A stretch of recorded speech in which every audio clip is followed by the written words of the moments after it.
Oi, turma do terceiro ano. Como estão vocês? Espero que estejam todos bem.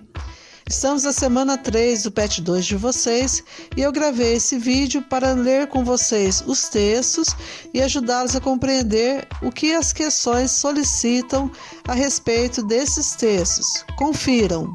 Na primeira atividade, nós temos a epígrafe de um livro de Machado de Assis, Esaú e Jacó. Epígrafe, gente, para quem não sabe, é uma citação que se coloca no começo de um livro, ou de um poema, ou conto, ou capítulo, servindo de resumo para o assunto que vai ser abordado, e além disso apresentando o sentido e a motivação da obra. Vamos a ela, então. Ora, aí está justamente a epígrafe do livro, se eu lhe quisesse por alguma e não me ocorresse outra.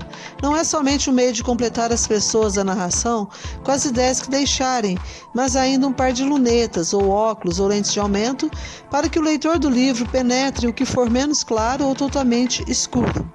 Por outro lado, aproveitem ir as pessoas da minha história colaborando nela, ajudando o autor, por uma lei de solidariedade, espécie de troca de serviços entre o enxadrista e os seus trabalhos. Se aceitas a comparação, distinguirá o rei e a dama, o bispo e o cavalo, sem que o cavalo possa fazer de torre, nem a torre de peão. Há ainda a diferença da cor, branca e preta, mas essa não tira o poder da marcha de cada peça, e afinal umas e outras podem ganhar a partida e assim vai o mundo. Esaú e Jacó, penúltimo livro escrito por Machado de Assis, destaca-se pela narrativa consciente, segura, juntando perfeitamente o tom irônico e despretensioso à análise da fatalidade da condição humana. Sua maior importância se deve ao fato de ser o romance em que o autor examina as transformações políticas e sociais de modo mais denso. Nele, Machado compõe uma síntese, ou resumo do Brasil às vésperas da proclamação da República, um consistente retrato do espírito da época.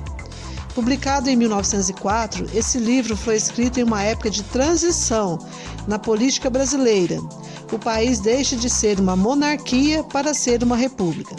Vocês observam que nesse trecho do Machado de Assis, o narrador dialoga constantemente com o leitor, fazendo com que esse também participe da construção dos sentidos apresentados no texto. Essa estratégia também aparece em outros livros, gente, como Dom Casmurro, Memórias Póstumas de Brás Cubas, entre outros. Tal fato pode ser evidenciado no trecho: se aceitas a comparação, distinguirá o rei e a dama, o bispo e o cavalo, conduzindo as ideias e considerações do narrador ao leitor. Sobre esse texto, nós temos a seguinte questão. O fragmento do romance Esaú e Jacó mostra como o narrador concebe ou ele compreende a leitura de um texto literário. Com base nesse trecho, tal leitura deve levar em conta o quê? O leitor como peça fundamental na construção dos sentidos? A luneta como objeto que permite ler melhor? O autor como único criador dos significados? O caráter de entretenimento da literatura? Ou a solidariedade de outros autores? Vocês viram que nesse trecho o narrador estabelece um contato constante com o leitor. Ele coloca que a epígrafe é uma luneta ou óculos que ajuda a entender melhor a obra. E também fala da solidariedade dos personagens na construção dos sentidos do texto.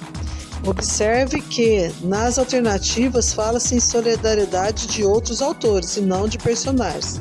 Então, gente, dentre esses dois elementos, o leitor e a epígrafe, qual seria o mais importante na visão do narrador?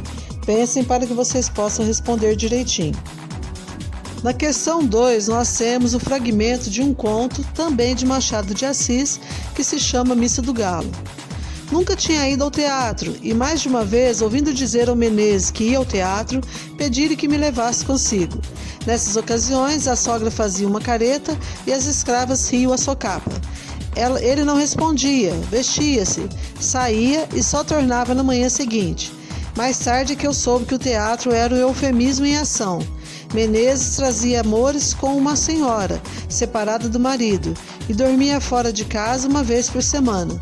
Conceição padecera a princípio, com a existência da comborça, mas afinal resignara-se, acostumara-se e acabou achando que era muito direito. Acerca desse fragmento, temos a seguinte questão. No fragmento desse conto de Machado de Assis, ir ao teatro significa ir encontrar-se com a amante. O uso do eufemismo como estratégia argumentativa significa exagerar quanto ao desejo de ir ao teatro, personificar a prontidão em ir ao teatro, esclarecer o valor denotativo de ir ao teatro, reforçar compromisso com o casamento ou suavizar uma transgressão matrimonial. Pessoal, só para refrescar a memória de vocês, eufemismo é uma figura de linguagem ou recurso expressivo que utilizamos quando queremos diminuir a intensidade de uma ideia ou dar-lhe menos importância. Por exemplo, quando o presidente diz que o Covid é apenas uma gripezinha seria um eufemismo, ou seja, ele diminuiu a importância da doença.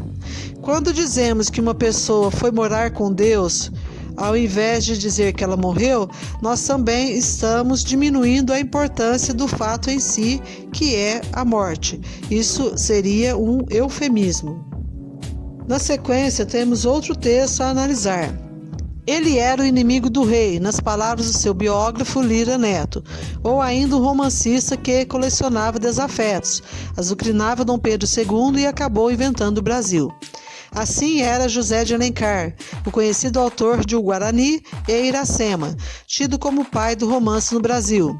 Além de criar clássicos da literatura brasileira, com temas nativistas, indianistas e históricos, ele foi também folhetinista, diretor de jornal, autor de peças de teatro, advogado, deputado federal e até ministro da Justiça. Para ajudar na descoberta das múltiplas facetas desse personagem do século XIX, parte do seu acervo inédito será digitalizada. Percebam que, de acordo com o texto, José de Alencar foi tão importante para a literatura quanto para história do Brasil em si. E aí vem a questão. Com base no texto que trata do papel do escritor José de Alencar e da futura digitalização de sua obra, depreende-se ou compreende-se ou entende-se que, letra A digitalização dos textos é importante para que os leitores possam compreender seus romances. O conhecido autor de O Guarani e Iracema foi importante porque deixou uma vasta obra literária com temática atemporal. A divulgação das obras de José de Alencar por meio da digitalização demonstra sua importância para a história do Brasil imperial. A digitalização dos textos de José de Alencar terá importante papel na preservação da memória linguística e da identidade nacional. O grande romancista José de Alencar é importante porque se destacou por sua temática indianista. Então, para vocês responderem, vocês têm de pensar que todas as alternativas possuem informações que estão contidas no texto sobre o autor José de Alencar, mas somente uma delas vai conter a informação total sobre o motivo pelo qual os textos desse autor foram digitalizados. Reflitam para que vocês possam responder corretamente. Na última questão, nós temos um poema de Olavo Bilac, A Pátria. Ama com fé e orgulho a terra em que nasceste. Criança, não verás em um país como este. Olha que céu, que mar, que rios, que floresta. A natureza aqui perpetuamente em festa. É um seio de mãe a transbordar carinhos. Vê que vida há no chão, vê que vida há nos ninhos, que se balançam no ar entre os ramos inquietos. Vê que luz, que calor, que multidão de insetos. Vê que grande extensão de matas onde impera, fecunda e luminosa, a eterna primavera. Boa terra, jamais egoa quem trabalha. O pão que mata a fome, o teto que agasalha. Quem com seu suor a fecunda e umedece, vê pago o seu esforço e é feliz e enriquece. Criança, não verás em um país como este. Imita na grandeza a terra em que nasceste. Nesse poema, o eu lírico se dirige ao interlocutor, dizendo-lhe que ele deve amar essa terra, porque essa terra é bonita, porque ela é uma terra fecunda e porque quem trabalha nessa terra consegue seu sustento e consegue ser feliz. Percebam que em nenhum momento ele diz que a riqueza dessa terra está relacionada com alguma atitude do governante. Ele só fala que quem trabalha nessa terra consegue aquilo que precisa. E aí vem a questão: o poema A Pátria harmoniza-se com um projeto ideológico em construção na Primeira República. Que projeto era esse? Era um projeto de desenvolvimento, de crescimento da pátria. O discurso poético de Olavo Bilac ecoa esse projeto, tem relação com esse projeto, na medida em que a paisagem natural ganha contornos surreais, ou seja, de sonhos, como o projeto brasileiro de grandeza. Então, somente a paisagem, a beleza natural traria riqueza para o país? A prosperidade individual, como a exuberância da terra, independe de políticas do governo. Então, tanto a prosperidade do ser humano enquanto trabalhador, como a beleza da terra, independe ou não depende de políticas do governo. Letra C. Os valores afetivos atribuídos à família devem ser aplicados também aos ícones nacionais? Em algum momento do poema falou alguma coisa a respeito da família, dos valores familiares? Letra D. A capacidade produtiva da terra garante ao país a riqueza que se verifica naquele momento? Somente a capacidade produtiva, somente a fecundidade da terra garante a riqueza do país naquele momento? Letra E. A valorização do trabalhador passa a integrar o conceito de bem-estar social experimentado. Será que no poema há uma valorização do trabalhador? Somente do trabalhador? Então, pensem direitinho para que vocês possam responder corretamente. Então, galera, é isso. Chegamos ao final de mais um vídeo. Espero que vocês tenham me compreendido. Se ficou alguma dúvida, vocês podem me acessar pelo aplicativo Conexão Escola ou pelo grupo.